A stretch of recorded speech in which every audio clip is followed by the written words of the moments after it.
Banyak orang memulai bisnis dengan semangat luar biasa, branding siap, produk jalan, pemasaran gencar, tapi ada satu hal krusial yang sering terlewat, yaitu struktur usahanya.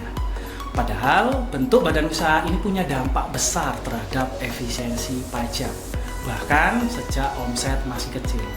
Bentuk usaha sejatinya bukan hanya soal legalitas, tapi juga soal strategi jangka panjang. Kenapa demikian? Mari kita bahas. Saya cukup sering dapat pertanyaan dari wajib pajak, Pak, apakah sebaiknya usaha saya jalan dulu menggunakan nama pribadi atau langsung buat badan saja ya? Nah, jawaban saya selalu ya tergantung ya. Tapi kalau dilihat dari perspektif perencanaan pajak, mendirikan badan usaha seringkali memberikan manfaat yang jauh lebih signifikan. Kenapa? Ya, coba kita uraikan. Sebagai contoh, kalau Anda menjalankan bisnis atas nama pribadi, maka semua penghasilan Anda akan dikenai tarif pajak penghasilan orang pribadi dengan tarif progresif, mulai dari 5% sampai nanti 35%. Artinya, semakin besar penghasilan, maka semakin tinggi kenaikan pajaknya.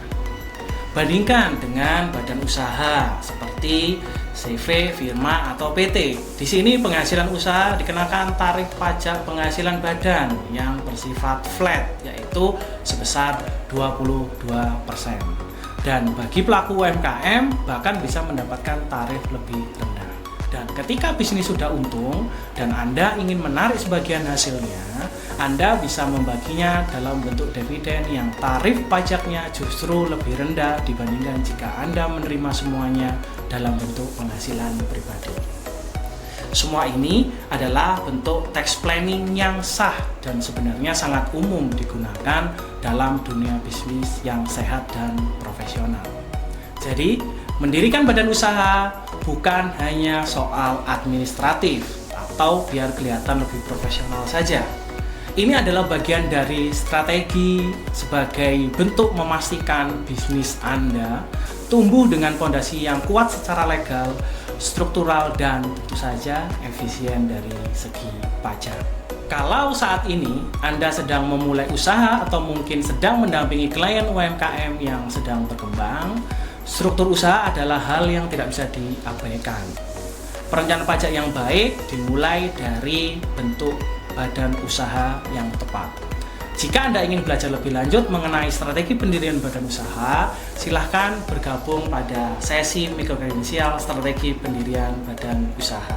Kita akan belajar mengenai seluk-beluk perencanaan pajak dan pendekatan yang strategis, terarah, dan tentu saja sesuai dengan regulasi.